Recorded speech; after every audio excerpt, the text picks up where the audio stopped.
Computers are a part of our everyday lives. They help us to run our businesses and our institutions, and they help us to stay connected with one another across vast distances. They keep our planes in the sky, and they help us to medicate the sick. They allow us to carry our entire music collection with us wherever we go, and they provide us with our most popular forms of entertainment. They've even taken us into outer space. But our ever greater reliance on computers hinges on a human resource that is worryingly in very short supply: the computer programmer.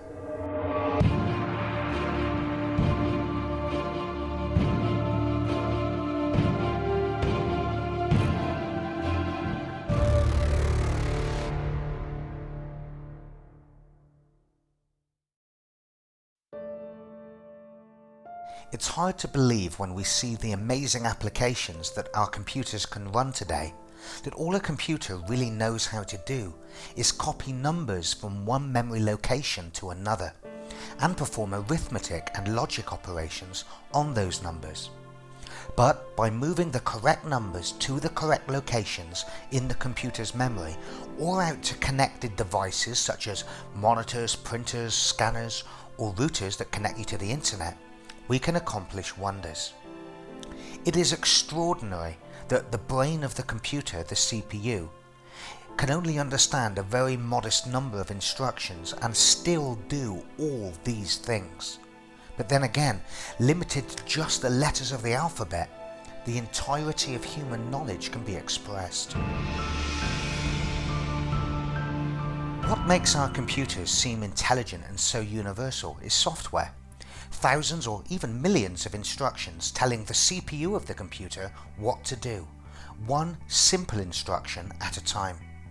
Collectively, these lists of instructions are called a computer program, and the people who write them, computer programmers or software engineers. However, all of the instructions comprising a computer program, or in fact any data that we wish the computer to process, must all be specified as numbers. Numbers is all a computer can store and process. It's the only language a computer natively understands. Furthermore, a computer can only understand numerical quantities that are represented in the binary numeral format. Therefore, if we wanted to write a computer program in the computer's native language, we would have to type in a huge stream of precisely ordered ones and zeros, millions of them. Today, we can perform an internet search on a mobile device by simply speaking our search request in a human spoken language. But it is actually software, a computer program that is running on that device, which is analyzing the voice and turning it into a stream of ones and zeros that represent command codes that the computer CPU can understand. Of course, writing a computer program by typing millions of ones and zeros would be extremely error-prone and time-consuming, even for the most die-hard mathematician or computer scientist. Because of this, many higher-level computer languages have been created over the decades that aim to boost the productivity of the programmer by allowing them to write computer programs in a much more human-understandable way.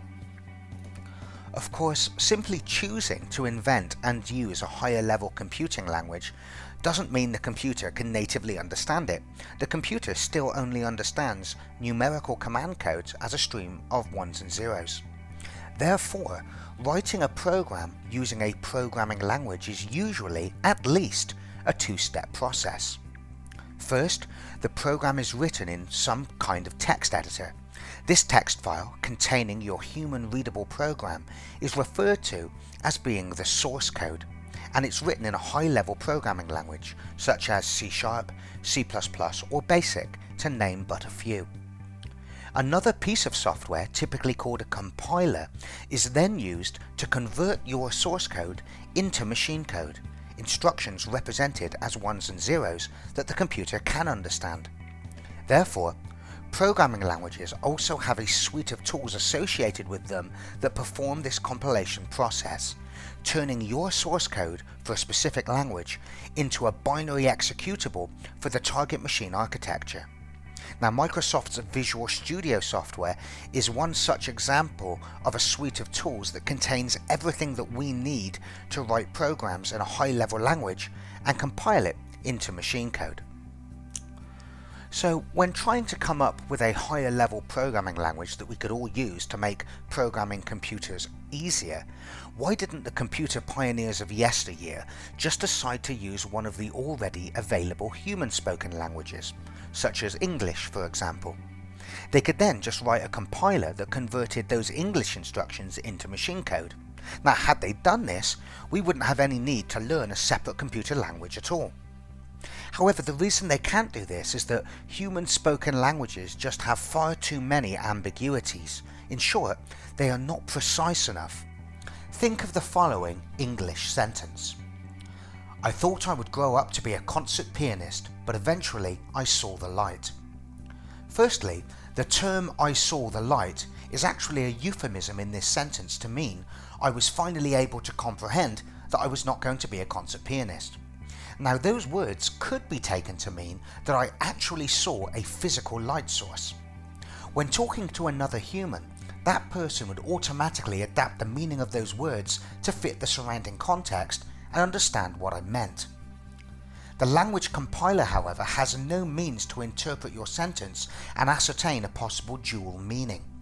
It has to know exactly how to turn each of your high-level instructions into a numerical command code for the computer's CPU.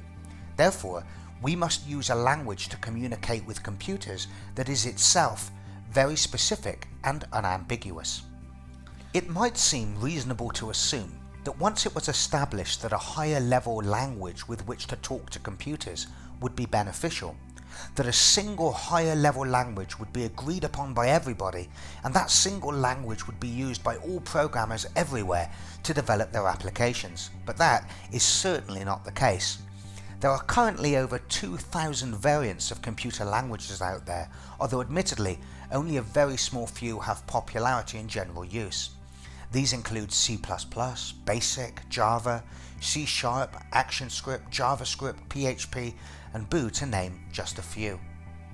In order to understand why so many computer languages exist today and the benefits of each, it helps us to have some historical perspective and examine the evolution of the computer and software engineering.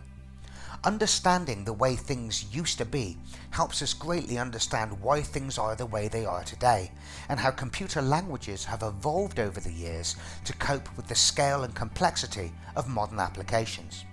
Therefore, let's now go back in time to where it all began in the early 19th century.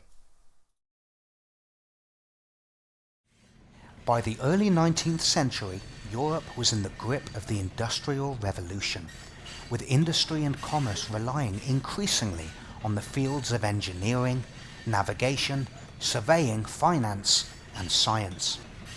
These fields in turn relied upon seemingly never-ending volumes of data tables.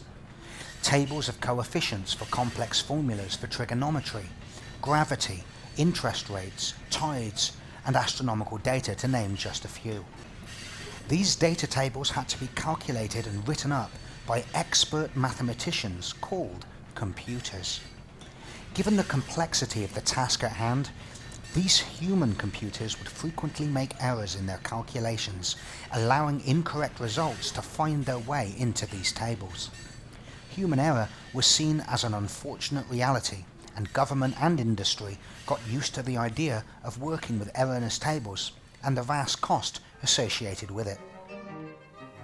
English electrical engineer Charles Babbage was attending Trinity College in Cambridge in 1820 and was handed the task of checking the accuracy of tables for the Royal Astronomical Society. He was frustrated by the sheer number of errors he found and had an idea about a machine, a mechanical calculator that could be built and would calculate these tables automatically. The machine would be able to calculate these tables much more quickly than a human and would not suffer human error. The problem was that Babbage was 100 years ahead of its time. After convincing the UK government to fund the building of his difference engine, he immediately ran into problems. The manufacturing methods of the time just didn't have the precision to create the parts he needed, so he had to start by designing new tools, which slowed its progress. By 1829, Babbage had spent the initial government investment and only had a few pieces of the machine built, and was beginning to attract criticism. By 1832, however, he had assembled a small section of the difference engine which functioned perfectly, solving equations. However, mindful of the skyrocketing costs and the lack of results, the UK government withdrew funding, the project was cancelled, and the difference engine was never built.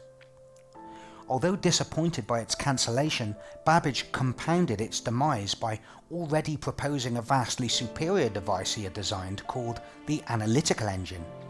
This device was even further ahead of its time, and its production was way more than Babbage ever could have handled at that time. The analytical engine was designed to be a computer that could solve any mathematical problem. The analytical engine shared much in common with a modern computer. It had memory and could be programmed to perform different tasks. Babbage had envisioned a general-purpose computer and spent the rest of his life pursuing it. Unfortunately, Babbage died in 1871 with his life's work incomplete. Only a small part of the analytical engine was ever built. It would be nearly another 50 years until a programmable computation device would again be conceived. Interestingly though, before he died, Babbage seemed to change track and redesigned his original difference engine, creating a more efficient design involving many less parts. He called it Difference Engine No. 2. After presenting it to the UK government, they chose not to pursue its creation and stored the designs in their archive, where they languished for the next 130 years. In 1985, however, the London Science Museum came into the possession of Babbage's designs and embarked on a 6-year mission to construct Babbage's Difference Engine No. 2. It was finally completed and turned on in November of 1991. It functioned exactly as Babbage had predicted. Babbage is considered by many to be the father of the computer.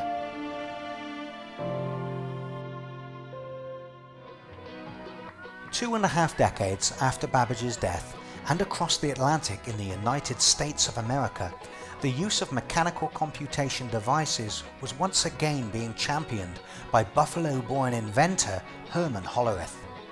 By the late 19th century, the unprecedented boom in America's population due to immigration put the US Census Bureau in a state of total crisis. The previous method of using human workers to hand tally the results just couldn't keep up. It was now 1887 and the Bureau was still processing data from the previous census 7 years earlier. With the 1890 census fast approaching, they were desperate to find a faster way to collate the data. Herman Hollerith presented them with a mechanical tabulating device called the Automatic Electrical Tabulating Machine. His machine used punched cards to represent input data that would be used to rapidly tabulate statistics from millions of pieces of data. This idea ushered in a new era of machine data processing, of which he is considered to be the founding father. The concept of using punched cards or punched tape to enter high volumes of data into a computer went on to dominate the computer landscape for the larger part of the next century. So successful were the results of the census that Hollerith started his own company, the Tabulating Machine Company, and went on to lease machines to census bureaus all over the world. Each punched card represented all of the data for a single household, things like the number of bedrooms, the number of adults residing there, and much like a multiple choice application form today, where you might place a tick mark next to the right answer, a punched card would have holes made in it instead. Scores of employees were trained to use card punching machines to copy the collected data onto punch cards. Each punched card would then be placed into the tabulating machine and all of the data collected off of it and tallied in one go by simply pulling a lever. The machine had dials that represented the tallied data. For example, one dial might represent the number of 4-bedroomed homes, another might represent the number of people per household, etc. As the lever was pulled to collect the data off of the punch cards, metal pins charged with electricity would pass through the holes that had been made on the card, completing a circuit for the specific tallying device. Hollerith also believed that his machines could be used to manage the vast empire that was the US Railroad, and convinced the US Central Railroad to try out his machines. However, the machines were just not fast enough to keep up with the speed and volume of the railroad industry, and after only a few months the machines were removed, leaving Hollerith facing financial ruin. Hollerith sold off virtually all of his belongings and spent the next year designing a new, faster and more reliable tabulating machine. After a 3-month trial, the US Central Railroad were convinced and leased his new machines, saving his company from bankruptcy. Sadly, by 1911, Hollerith was suffering from ill health and sold his shares in his company for over $1 million. His company was then merged with 3 other corporations to create a new company called the Computer Tabulating Recording Company. This company went on to be the world leader in electromechanical business machines throughout the 1920s, 30s and 40s. In 1924, however, under the presidency of Thomas J. Watson, the company's name was changed again, this time to International Business Machines, or IBM for short. This was a company that would later go on to be the world leader in business and personal computers.